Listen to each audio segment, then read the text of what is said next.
तो आप लोग ये समझ लो कि कर्मफल तो मिलेगा ही मिलेगा, उसका कोई हल है नहीं। और कर्मफल नेक्स्ट ऑर्बिट ऑफ लाइफ का मतलब ये है कि इस ऑर्बिट में जो कर्म आप करोगे उसके रिजल्ट्स, उसके परिणाम, उसके कर्मफल आपको नेक्स्ट ऑर्बिट में भुगतने ही पड़ेंगे, कोई हल नहीं है। वही बात 30 दिन के काम करते हो तो तेरी सैलरी मिलती है, और 8 घंटे काम करते हो तो डिलीवरीज वालों को वो मिलती है, पगा वो क्या कहते हैं उसको, डिलीवरीज की जो भी वो स्कीम नाम दिया गया हो उसको, वो मिलता है। तो इसी प्रकार कर्म का कर्मफल मोस्टली नेक्स्ट ऑर्बिट में मिलता है। कई कर्मफल तुरंत भी मिल जाते हैं, वो कर्मफल के ऊपर डिपेंड करता है, कर्म और कर्मफल पर डिपेंड करता है। वो कहते हैं ना कि बच्चा आने में 9 महीने लगते हैं, तो 9 महीने लगते ही हैं, और अगर पहले आ जाता है तो वो इमेच्योर, और लेट आता है तो वो कष्ट। तो इसलिए ठीक जो समय, जो प्रकृति द्वारा निर्धारित समय है, उसमें अगर कर लो और उसी तरीके से चल लो तो अच्छा रहता है। नहीं तो माइनस प्लस तो आपकी मर्जी है, आपको कर्म करना आपके हाथ में है। तो ये आप डिसाइड कर सकते हो कि आपको अच्छा करना है, खराब करना है, या अच्छा कर्म फल भुगतना है या खराब कर्म फल भुगतना है। तो हम लोग कन्या जगत की बात कर रहे थे, और यही बात एक्चुअली पुरुष जगत के लिए भी वैलिड है कि जो सपनों में रहता है वो आदमी कुछ भी अचीव कर नहीं पाता। लगता है कि उसने अचीव किया, पर वो उसके पुराने कर्मों का फल था। इन कर्म, ये जो आप जो कर्म कर रहे हैं उसके फल तो उसको मिलेंगे, अभी कहाँ मिल गए, अभी कहाँ मिल गए। कर्म फल तो ये थोड़ी कि कर्म फल जो है आज आपने अगर 1 मिनट के लिए काम किया तो 1 मिनट में ही आपको रिजल्ट आ गया। लेकिन बहुत सारे कर्मफल ऐसे भी हैं जो जिनका रिजल्ट, तो कर्म ऐसे भी है जिनका रिजल्ट तुरंत भी आता है। तो ये तो निर्भर करता है कर्म पर अधिकतर जो है कर्म और उसको कर्मफल जो मिलता है उसमें जो टाइम का गैप होता है वो प्रकृति द्वारा निर्धारित है, वो प्रकृति द्वारा निर्धारित है।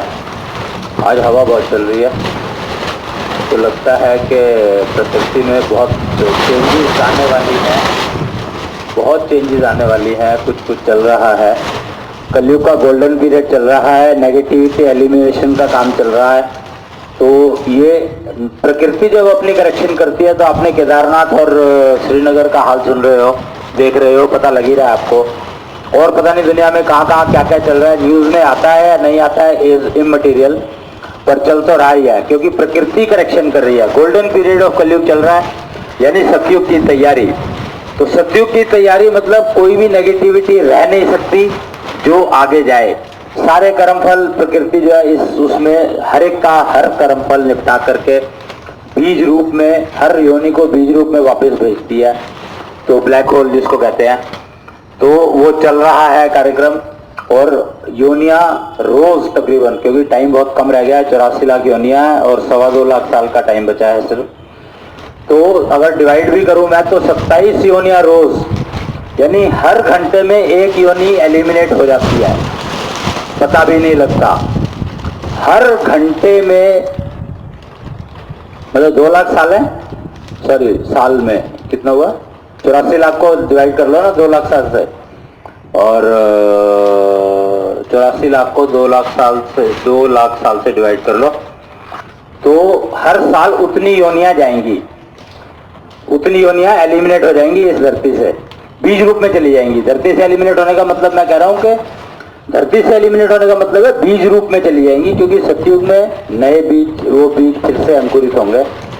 और वो साइकिल ही है ऊपर वाले का, वो जो सृष्टि बनाने वाले का साइकिल जो उसने बनाया है समय का। घड़ी रोज चलती है, घड़ी आगे चलती है, सूर्य रोज निकलता है और शाम को वापस चला जाता है। कहाँ चला जाता है पता नहीं, क्या करता है पता नहीं, और पर हमारे यहाँ से तो चला ही जाता है। और चंद्रमा निकल के आ जाता है, फिर चंद्रमा चला जाता है। पर अगर चंद्रमा न निकले, या जिस तरीके से सूर्य चलता है उसी तरीके से अगर चंद्रमा चलने लगे, तो शायद समय का हमें पता ही ना लगे। ये तो चंद्रमा जो कम होता है और बढ़ता है, यानी पूर्णिमा की तरफ जाता है और अमावस्या की तरफ जाता है, तो रोज उसमें परिवर्तन होता है। और उसी परिवर्तन की वजह से हम लोग काल गणना कर सकते हैं। चंद्रमा को काल का राजा कहा गया है। काल गणना का राजा जो है चंद्रमा कहलाता है। तो काल गणना का राजा चंद्रमा कहलाता है इसीलिए क्योंकि चंद्रमा ही दिनों को डिफाइन करता है। दिन का गणित जो है चंद्रमा से होता है, सूर्य से हो नहीं सकता। और घड़ी का गणित सूर्य से होता है और किसी चीज से हो नहीं सकता। तो सूर्य से घड़ी कनेक्टेड है और महीने से चंद्रमा कनेक्टेड है, दिनों का हिसाब किताब। चलो ये तो एक अलग सी वो छोटी सी इंफॉर्मेशन आ गई। हम लोग बात कर रहे थे कर्म फलों की वापस।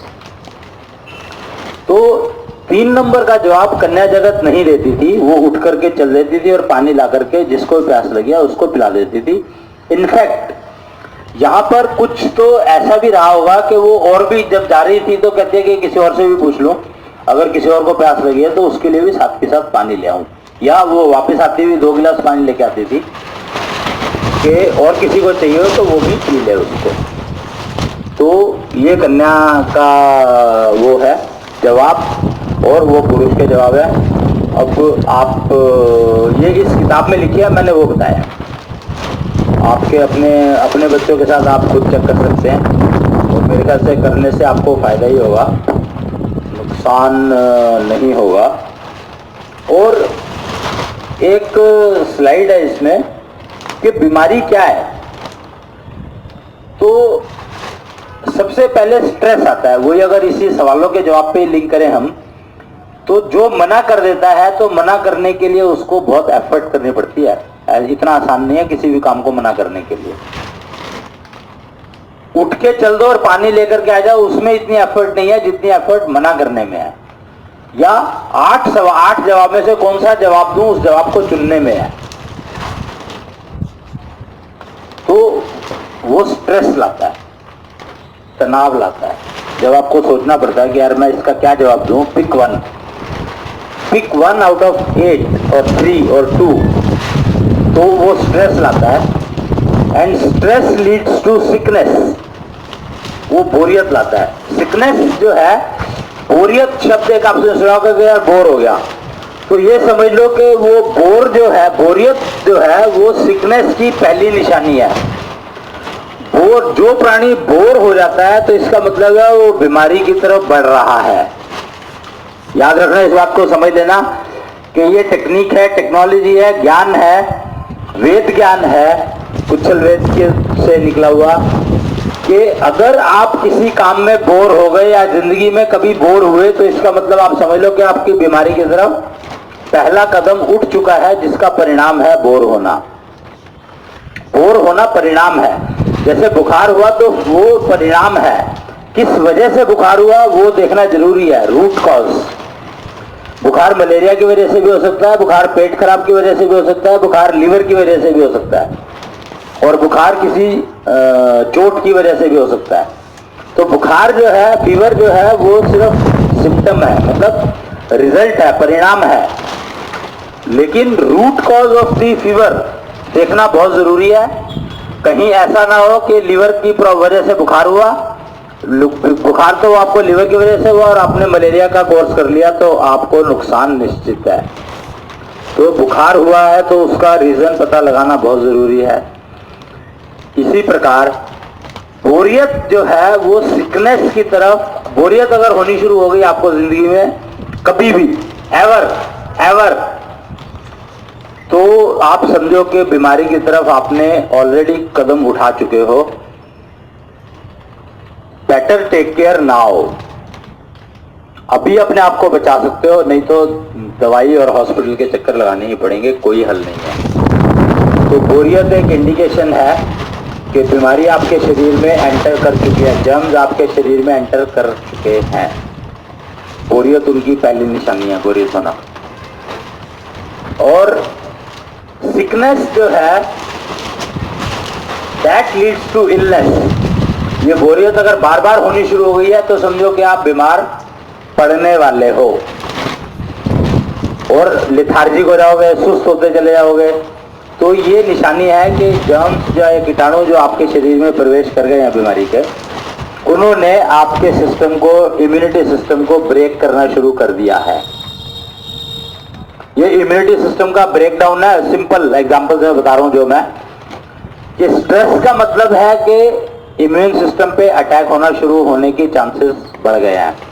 आप तैयार हो रहे हो कि आपका इम्यून सिस्टम वीकनेस की तरफ बढ़ रहा है, और सिकनेस का मतलब है कि इम्यून सिस्टम पर अटैक हो चुका है, और इलनेस का मतलब है कि उस अटैक का इफेक्ट आने लगा है, और that illness leads to disease.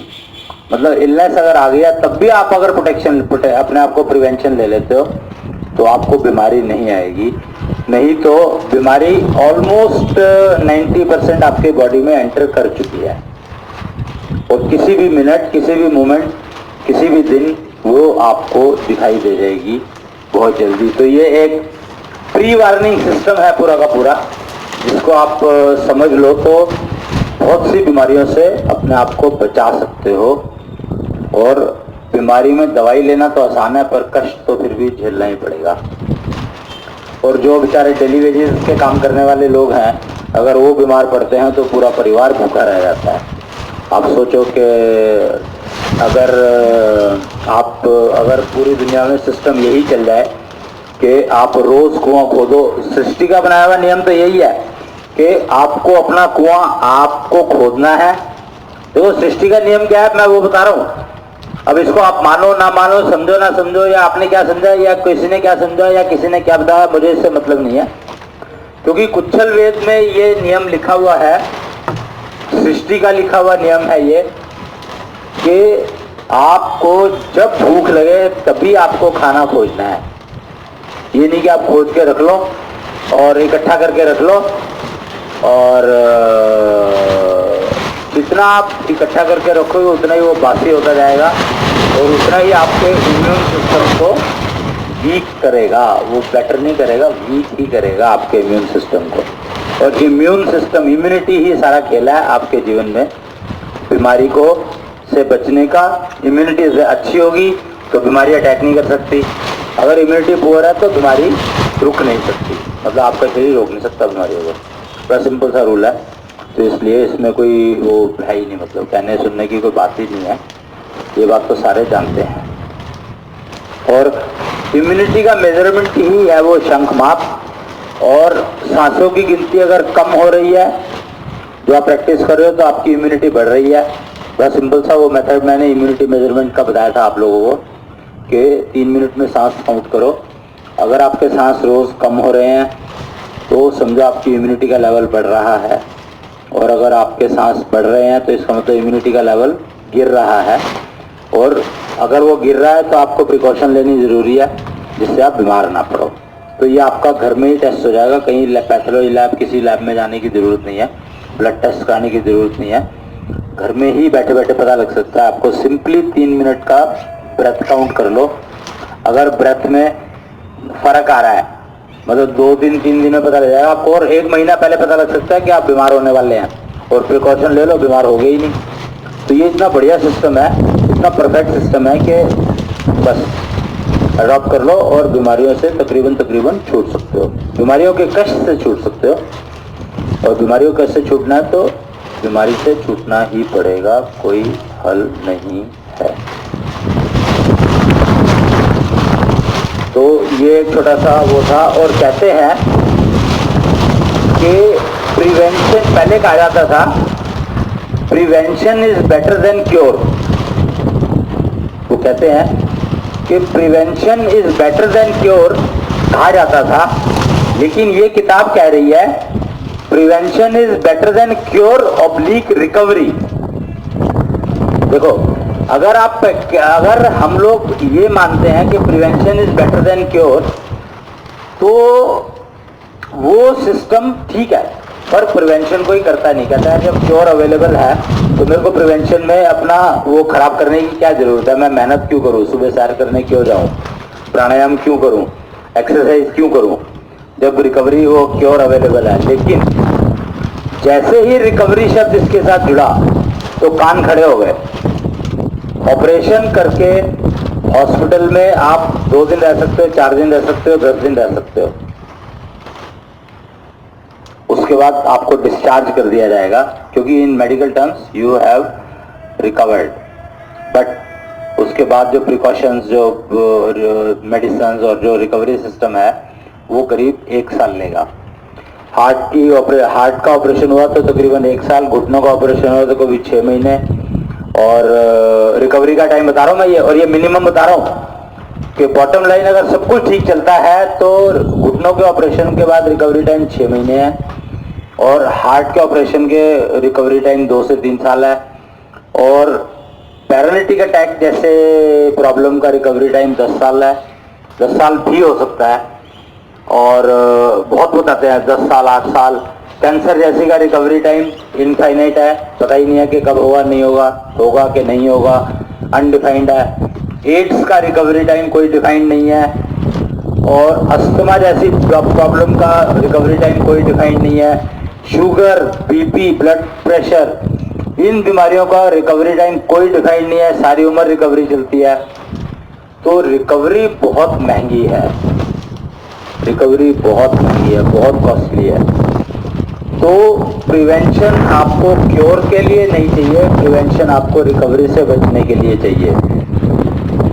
समझ लो आप कि आपको क्योर तो मिल ही जाएगी, तो इसलिए क्योर का तो उपयोग करो जब जरूरत है, पर प्रिवेंशन आपको चाहिए रिकवरी के लिए।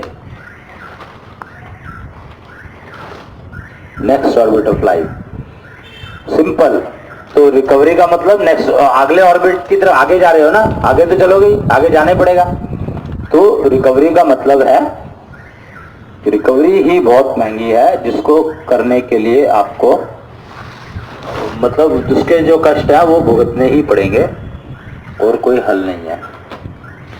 इसमें एक स्लाइड और है जो मैं पढ़ के बताना चाहूंगा, वो ज्ञान के ऊपर है, ज्ञान और कर्म। कुल मिलाकर के 9 चीजें बताई गई। वो जो कल मैंने एक वो पढ़ा था, कल पढ़ा था या परसों पढ़ा था, KRD technology of 10 dimensions. Ram का स्वभाव हो, कृष्ण का प्रभाव हो, शिव का सद्भाव हो, तभी कामनाओं का अभाव होगा, जीवन में प्रवाह होगा, समस्याओं का अभाव होगा, विकास की दिशा होगी, मुक्ति या मोक्ष की प्राप्ति होगी। तो इसी स्लाइड के नीचे एक स्लाइड और है जो कहती है कि 5 तरह के ज्ञान बताए गए हैं। ज्ञान जो है कुल 5 तरह के बताए गए हैं, और वो है, पहला ज्ञान बताया गया है व्यवहार ज्ञान। आप जानते ही हो, इंटरैक्शन, सोशल स्ट्रक्चर। तो social structure is nothing but व्यवहार ज्ञान। कहते हैं कि अगर व्यवहार ज्ञान सीख लो तो दुनिया में रहना आ जाएगा, यानी दुनिया में रहना तो व्यवहार ज्ञान तो सीखना ही पड़ेगा। और व्यवहार ज्ञान की जो एक्सप्लेनेशन इसमें दी गई है, इस किताब में दी गई है, वो कहता है व्यवहार ज्ञान मतलब अपने लिए, परिवार के लिए, कुटुंब के लिए, वसुधैव कुटुंबकम यानी समाज के लिए। तो साधारण सा उसमें एक्सप्लेन कर दिया कि व्यवहार ज्ञान क्या है। व्यवहार ज्ञान अपने लिए, कि मैं अपने आप से कैसा व्यवहार करना चाहिए मुझे।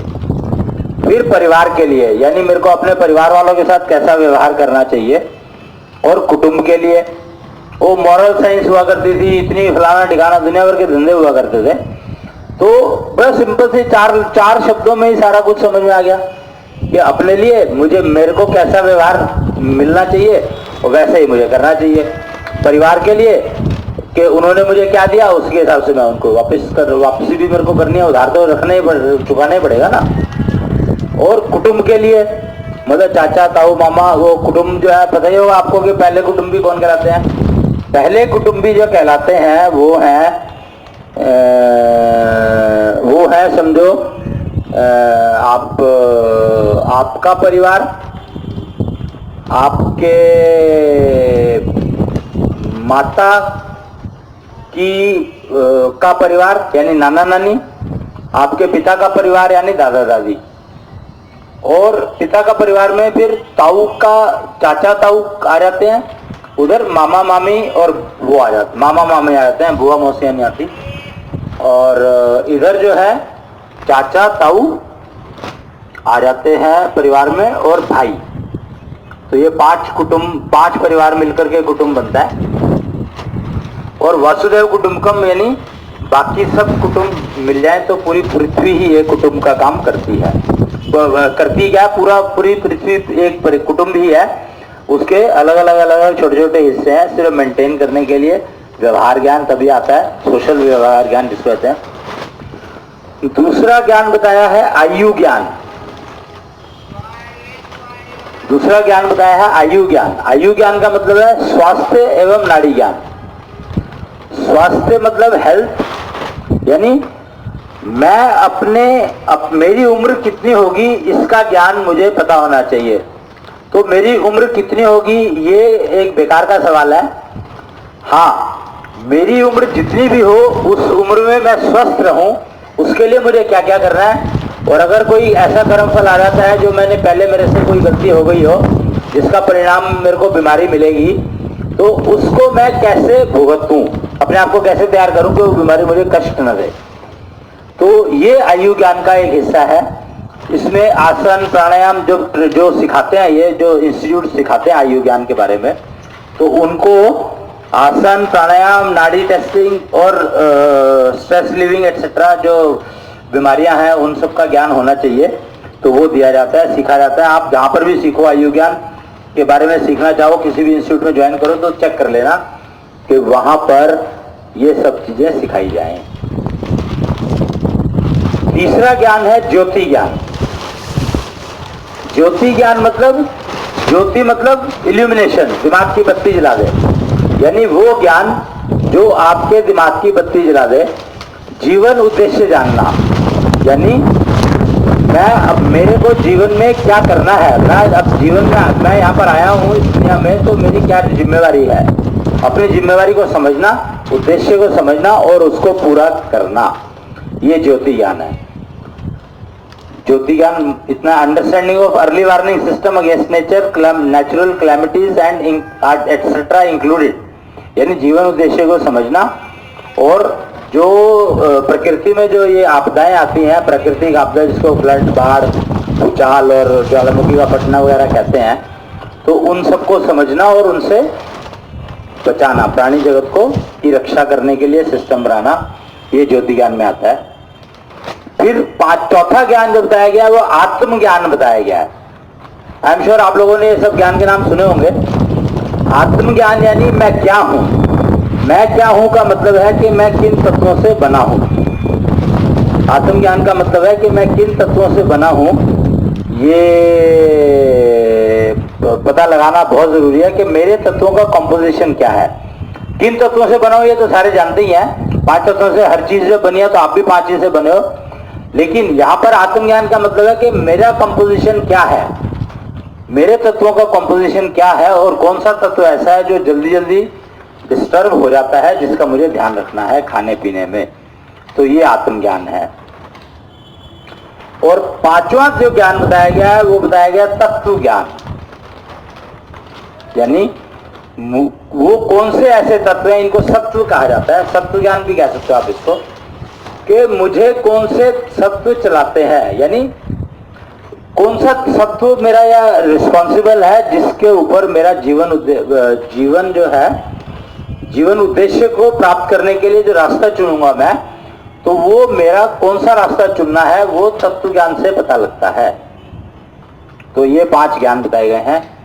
और इन 5 ज्ञान को प्राप्त करने के लिए 4 रास्ते बताए गए हैं, 4 साध्य, इनको साध्य कहा जाता है या रास्ते कहा जाता है। पहला रास्ता है कर्म। कर्म क्या है, कर्म की डेफिनेशन बताइए इसमें। कर्म उसको कहा जाता है जो समाज के किसी भी ऐसा काम जो समाज के किसी भी वर्ग को किसी भी तरह का कोई भी नुकसान न पहुंचाए। ध्यान रखना, कर्म किसको कहा जाता है। कर्म कहा जाता है कि वो काम जो समाज के किसी भी वर्ग को किसी भी तरह का कोई भी नुकसान न पहुंचाए, मतलब लाभ पहुंचाए या ना पहुंचाए पता नहीं, पर नुकसान ना पहुंचाए ये जरूर इंश्योर करना है। दूसरा है भक्ति। भक्ति मतलब कर्म के प्रति पूर्ण समर्पण। इंसान के प्रति समर्पण नहीं करना है, बेकार है। गुरु के प्रति समर्पण नहीं करना है, बेकार है। किसी भी अगर प्राणी के प्रति समर्पण करोगे तो सत्यानाश है। कर्म के प्रति पूर्ण समर्पण। कृष्ण ने कर्म का संदेश दिया था, कर्म किए जा, बस इतना ही तेरे हाथ में है और यही किए जा। ठीक करेगा तो कष्ट मुक्त, गलत करेगा, ठीक दिशा में करेगा तो कष्ट मुक्त, और अगर गलत दिशा में करेगा तो कष्ट युक्त, बस। और कर्म के प्रति पूर्ण समर्पण भक्ति है। तीसरा जो साध्य बताया है वो बताया है शक्ति। कर्म के प्रति पूर्ण योग्यता एवं समर्थता का उपयोग, यानी जी जान से काम करना। जब आपने कर्म चुन लिया ऐसा जो किसी को नुकसान नहीं पहुंचाएगा, खुद को भी, आप भी समाज का हिस्सा है तो ये ध्यान रखना कि आपको भी नुकसान ना पहुंचाए, खुद को भी नुकसान ना पहुंचाए। तो कर्म के प्रति पूर्ण योग्यता एवं समर्थता का उपयोग, यानी जी जान लगा करके फिर उस काम को करना। और चौथा है समय। वर्तमान में रहकर कर्मरत रहना, यानी वर्तमान में रहना सीखो, फिर काम करोगे तो सफलता निश्चित है, कोई रोक नहीं सकता। तो ये 4 रास्ते हैं। और सबसे जो इंटरेस्टिंग फैक्ट है वो ये है कि आप अपनी एफिशिएंसी अगर इंप्रूव कर लें, बढ़ा लें, तो चारों रास्तों पर एक साथ चला जा सकता है। कोई एक रास्ता भी पकड़ सकते हो, पर उसमें फिर कब पहुंचोगे, कब परिणाम आएगा पता नहीं है, अनडिफाइंड है। तो चारों रास्तों पर चलना ही पड़ेगा, और चारों रास्तों पर चलने के लिए जो एफिशिएंसी चाहिए वो आपको लानी ही पड़ेगी, तभी आपको कार्य में सफलता मिलेगी। वरना आप किस्मत को कोसते रह जाओगे या दूसरों को कहते रह जाओगे उसने ये नहीं किया, उसने वो साथ नहीं दिया, इसने वो नहीं किया, अगर वो कर देता तो उसका क्या बिगड़ जाता, उसके पास तो सब कुछ था, फिर भी उसने मुझे नहीं दिया तो मैं वो काम नहीं कर पाया। तो ये सब चलता रहेगा। ये सब तभी चलेगा जब आप चारों रास्तों पर चलने योग्य नहीं हो। तो समझ लो इस बात को कि चारों रास्तों पर चलने के लिए आपको अपनी योग्यता बढ़ानी ही पड़ेगी, बढ़ानी है, यही एकमात्र रास्ता है। तो योग्यता बढ़ाओ और चारों रास्तों पर चलो, तो निश्चित है कि सफलता आपके कदम चूमेगी ही चूमेगी। कोई हल नहीं है सफलता के पास। वो तो बेचारी बैठी है, इंतजार कर रही है कि कब ये आदमी ठीक काम करे तो सफल हो जाए। ये एक 5 ज्ञान और 4 वो थे। और इसमें एक लिखा है आश्रम। देखो 2 इसमें वाक्य लिखे हैं, छोटे छोटे, 2 नहीं, 1 2 3 4 5 6 हैं। मैं 1 2 4 बता देता हूं, अगर मौका लगा तो सारे बता दूंगा, टाइम देख लूंगा, अभी है 10-15 मिनट। आश्रम शब्द जो है सबने सुना होगा, पर शायद आश्रम शब्द को डिफाइन, जो अब डेफिनेशन है आज की तारीख में, जो डेफिनेशन हो गई है वो है कि जाओ और छुट्टियां हुई हैं 4 दिन की तो आश्रम में जाओ, गुरुजी की सेवा करो और वापस आ जाओ। पर आश्रम का अर्थ है आओ और श्रम करना सीखो। आश्रम, आओ और श्रम करना सीखो। श्रम का मतलब मेहनत, सेवा नहीं। आप समझ लो, शब्दों को समझो कि सेवा नहीं, श्रम करना सीखना है। सेवा तो अपने आप हो जाएगी, और लोग सेवा करते हैं तो श्रम होता नहीं, क्योंकि श्रम शरीर नहीं कर पाता, और सेवा करना चाहते हैं तो वो नुकसान ही उठाते हैं, अपना भी और दूसरे का भी। तो आओ और श्रम करना सीखो, सेवा तो उसमें अपने आप ही हो जाएगी, और श्रम करोगे तो आपका शरीर भी ठीक रहेगा। दूसरा है गुरुकुल। ये शब्द भी आपने तो सुना होगा, पर अब आज की तारीख में गुरुकुल का मतलब स्कूल हो गया है, तो ऐसा नहीं है। गुरुकुल और स्कूल में बहुत फर्क है। गुरुकुल का अर्थ है कुल विद्या प्राप्त करने का स्थान। कुल विद्या, कुल विद्या का मतलब होलिस्टिक डेवलपमेंट, जिसका के वो कमाल है। कब की लिखी हुई है किताब? मेरे से 5-6 साल तो मेरे पास हो गए इस किताब का। मैंने आज तक नहीं पढ़ी है पूरी की पूरी। 15 पेज किया है। अच्छा याद नहीं रही होगी, पढ़ी होगी उस टाइम पे आई होगी, तो मौका नहीं मिला इसके ऊपर बात करने का। खैर, गुरुकुल मतलब कुल विद्या प्राप्त करने का स्थान। कुल विद्या का मतलब है हर सब्जेक्ट, दुनिया के सारे सब्जेक्ट आने चाहिए। तो गारंटी है, अगर आप 5 साल के बच्चे को शुरू कर दें गुरुकुल भेजकर, गुरुकुल में अगर ये कर लें कि मुझे इसको सब कुछ सिखाना है होलिस्टिक डेवलपमेंट, तो सब कुछ सिखाने का मतलब है तो मात्र 5 साल लगेंगे। 5 साल में आप उनको 5 से 10 साल के बीच में, एफिशिएंसी भी डिपेंड करेगा ना नेचुरली, तो 5 तो मैं नहीं कहूँगा, 5 से 10 साल तक लग सकते हैं। किसी किसी को हो सकता है ज़्यादा भी लगे, फेल तो होते ही है। तो पर ऑन एन एवरेज 5 से 10 साल के बीच में वो बच्चा जो है ऐसा हो जाएगा, वो जो प्राणी जो है उस लायक हो जाएगा कि समाज में कभी भी कोई भी काम ऐसा नहीं करेगा जिसका नुकसान हो सकता हो, किसी को भी, स्वयं को या दूसरों को, हो ही नहीं सकता। सेहत के हिसाब से बीमार रह नहीं सकता, और क्योंकि बीमारी से छूटने की सारी चीजें सिखाई जाएंगी। होलिस्टिक डेवलपमेंट का मतलब ये है कि आप कभी भी बीमार न पड़ो।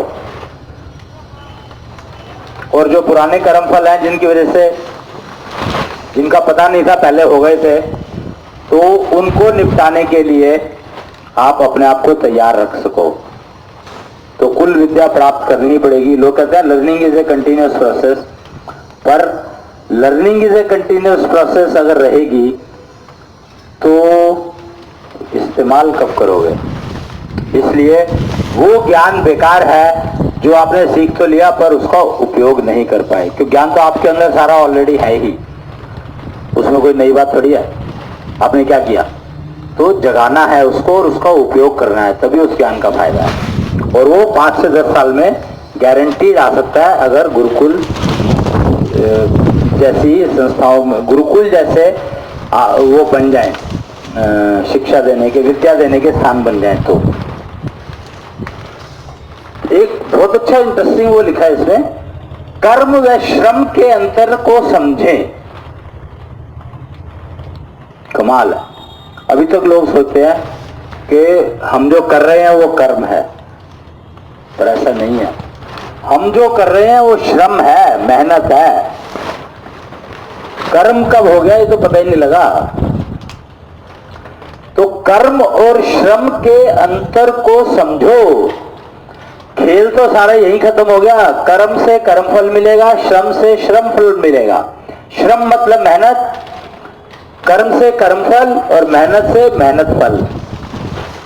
कर्म फल जो है वो आपकी चित्रगुप्त वाली किताब में लिखा जाएगा, और मेहनत, श्रम फल जो है, मेहनताना जो है वो आपकी जेब में मिलेगा। मेहनताना नेगोशिएबल है, मिले ना मिले, देर से मिले जल्दी मिले, संभव है, क्योंकि ये मैन मेड है, इंसान का बनाया हुआ है।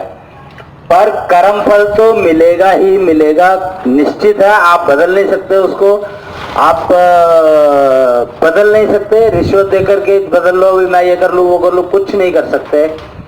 वो तो ऑटोमेटिकली लिखा जाता है। प्रकृति ने सिस्टम ऐसा बना रखा है कि वो ऑटोमेटिकली लिखा जाता है। तो ये कर्म होता कब है, कर्म फल मिलता कब है, ये समझना एक बहुत जरूरी है जिंदगी के लिए। कि अगर ये समझ लो तो ही आपकी शायद बहुत सारी चीजें, बहुत सारी समस्याएं आगे आने वाले टाइम में समझ जाएं कि कर्म और श्रम का अगर अंतर ही समझ लिया, समझो तो हमने बहुत कुछ अचीव कर लिया। कर्म मिलता है, कर्म फल मिलता है जब हम कर्म करने का डिसीजन ले लेते हैं। बड़ा सिंपल सा वो है ये, मतलब बता रहा हूं मैं आपको।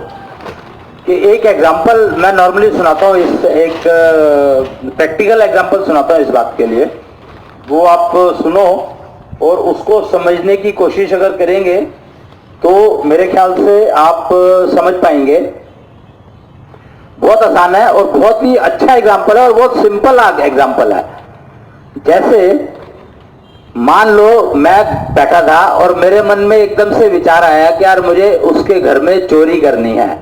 उसके घर का मतलब किसी के घर में चोरी करनी है, उसको लूटना है।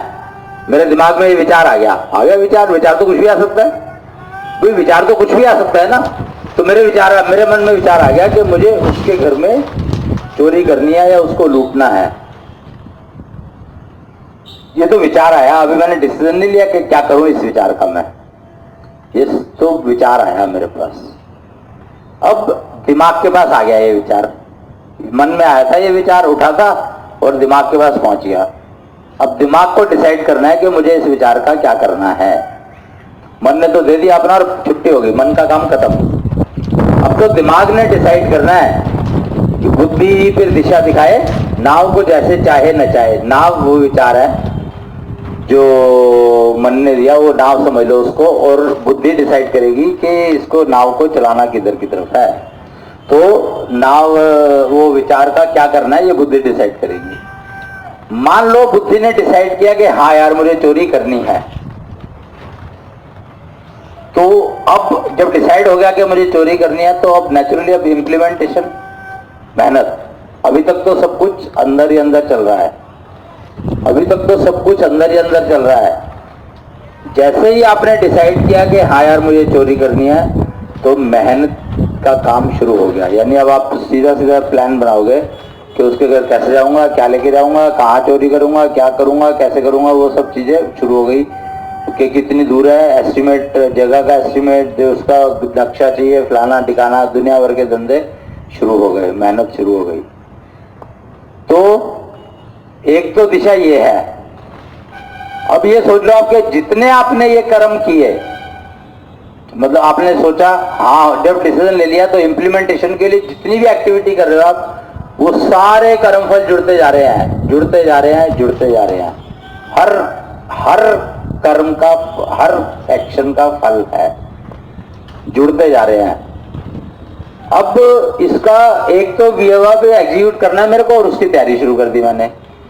दूसरा, मेरे दिमाग में ये विचार आया था और बुद्धि ने कहा अच्छा सोचती हूं, पेंडिंग छोड़ दिया उसको, पेंडिंग छोड़ दिया उसको, तो जिंदगी चलने लग गई।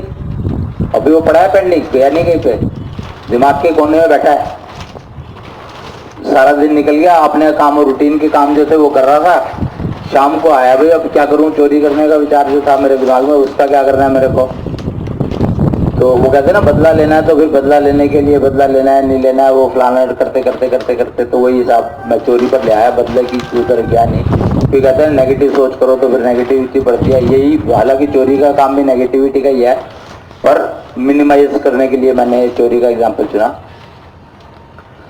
तो मैंने कहा चल छोड़ यार, पूरा दिन में मेरे को समझ में आ गई कि चोरी करना बेकार है, किस लिए चोरी करूंगा, मेरे पास सब कुछ तो है। तो मैंने कहा छोड़ यार। अब देखो कि कर्मफल तो मुझे अभी भी मिला, कर्मफल तो मुझे अभी भी मिला था, क्योंकि सुबह डिसीजन जब मैंने लिया था कि करना है, पर शाम को मैंने डिसाइड किया छोड़ यार। तो कर्मफल तो मुझे मिला, पर एक ही कर्मफल मिला, मात्र एक ही कर्मफल मिला मेरे को उसके लिए। और अगर मैं कहता, अगर मैं सुबह ही डिसाइड कर देता, जब विचार आया था तभी कह देता, मतलब डिसाइड ना करता, उसको पेंडिंग छोड़ देता सुबह ही, तो अभी मेरे को कर्मफल मिला नहीं है। जैसे ही मैं डिसीजन लूंगा तो कर्मफल मिलेगा मुझे। तो मैंने डिसीजन सुबह ही ले लिया था कि करूंगा, और शाम को देखूंगा क्या करना, कैसे करना है। और शाम को मैंने डिसाइड किया, शाम को मैंने सोचा, शाम को मैंने एक और डिसीजन लिया कि नहीं करनी है, छोड़ दिया। तो भी मुझे कर्मफल तो मिलेगा ही, पर एक कर्मफल मिला। पहले वाले केस में जब मैंने तैयारी शुरू कर दी थी तो मुझे पता नहीं कितने कर्मफल मिले। हाँ, जो चोरी वाला विचार आया था वो भी किसी पिछले कर्मफल की वजह से आया था, तो वो तो चूक गया। यानी एक कर्मफल खर्चा और 1000 कमा लिए। आप यहाँ पर कर्मफल खर्चने आए हो या कमाने आए हो ये सोच लो, और उसी के अकॉर्डिंगली आपने काम करना है। तो कर्मफल बढ़ाने हैं या कम करने हैं ये आपका डिसीजन है, आप सोच लो। मैंने तो सिर्फ एक छोटा सा आपको समझने समझाने के लिए एक एग्जाम्पल बता दिया कि आप एक कर्मफल खर्च करके 1000 कमा भी सकते हो और चाहो तो एक से छूट भी सकते हो, ये आपकी मर्जी है।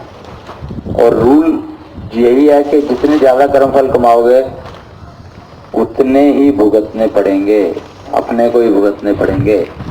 जब आया था बंद थी मुट्ठी, जाऊं जब खुले रहे ना हाथ, बढ़े ना माँ तुम देना साथ। कि बढ़े ना, और माँ अगर ठीक दिशा में पालेगी बच्चों को तो कर्मफल बढ़ेंगे नहीं, ये पक्का है। गुरुकुल और आश्रम में जो चीजें बनाई गई हैं वो इसलिए बनाई गई हैं कि आप अपने कर्मफल खर्च करो, जोड़ो मत, बढ़ाओ मत इनको। तो यही आज का वो, यहाँ पर मैं इसको अपने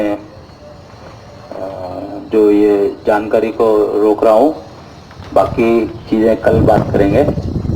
आज इतना ही था कि कर्मफल जो है वो हमें खर्चने हैं। कल हमने वो पढ़ी थी ना आरती, कृष्णांश आरती पढ़ी थी, तो वो मैं आज अब एक बार फिर से पढ़ के बता देता हूँ आपको, और प्रार्थना भी कर देते हैं जिससे कि ये आज का पूरा हो जाएगा। पहले प्रार्थना। इतनी शक्ति हमें देना माता, मन पे विश्वास कमजोर होना, अनेक रास्तों में है एक रास्ता, भूल कर भी कोई भूल होना, योग्यता जो मेरी बढ़ा दे, ऐसा पथ कोई तैयार दो ना, ज्ञान पथ जो हमको दिखा दे, ऐसा गुरुद्वार तुम हमको दो ना, श्वास पथ पे जो चलना सिखा दे,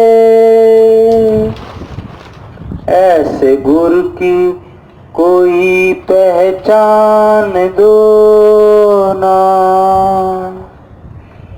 ऐसे गुरु की कोई पहचान तो दो ना। ये क्या अंतर थी? माता से प्रार्थना की गई है। धरती माता, में अपने को जन्म देने वाली माता और अपने बच्चों को जन्म देने वाली माता, तीनों की नाड़ी को सिंक्रोनाइज करने के लिए। और अब आरती, कृष्णांश आरती, अपने मन और बुद्धि की नाड़ी को जोड़ने के लिए। आत्मा वो ही तो रथ है, जिस पे मन होता है सवार, ये तन वो ही तो नाव है, बुद्धि जिसकी है पतवार, मन है गट्ठर कर्म फलों का, समय से पैदा होता विचार, बुद्धि ही फिर दिशा दिखाए, नाव को जैसे चाहे नचाए, नाव भंवर में ना फंस जाए, इतना तो कर लो इस बार गट्ठर तुम जो लाए, उसको तो कम कर लो इस बार। पैदा हुआ तब बंद थी मुट्ठी, जाऊं जब खुले रहे नहा, जो लाया हूँ खर्च है करने। बढ़े न माँ तुम देना साथ, दुआ तेरी बस यही अपेक्षित। दिशाहीन ना हो जाए जीवन, दुआ तेरी बस यही अपेक्षित। ये माँ से दुआ मांग रहा है बच्चा। दिशाहीन ना हो जाए जीवन, श्वासों में पूरा हो गट्ठर।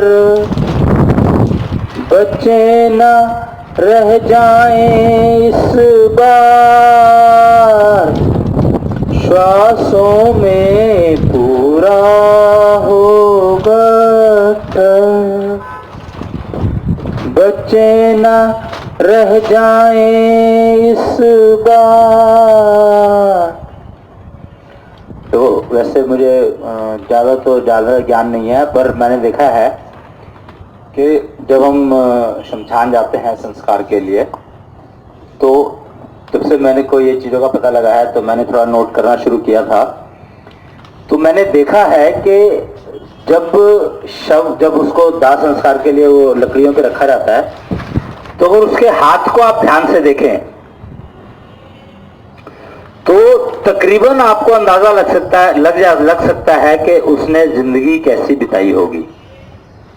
समझ लो मैं क्या कह रहा हूं इस बात को, कि आप ज्ञान क्या है, यही ज्ञान है कि आपको हर चीज प्रकृति जो है सिखा रही है, आपके ज्ञान को जगा रही है, प्रोवाइडेड आप तैयार हो समझने के लिए, सीखने के लिए, जगाने के लिए। प्रोवाइडेड आप तैयार, जगाना खुद को पड़ेगा।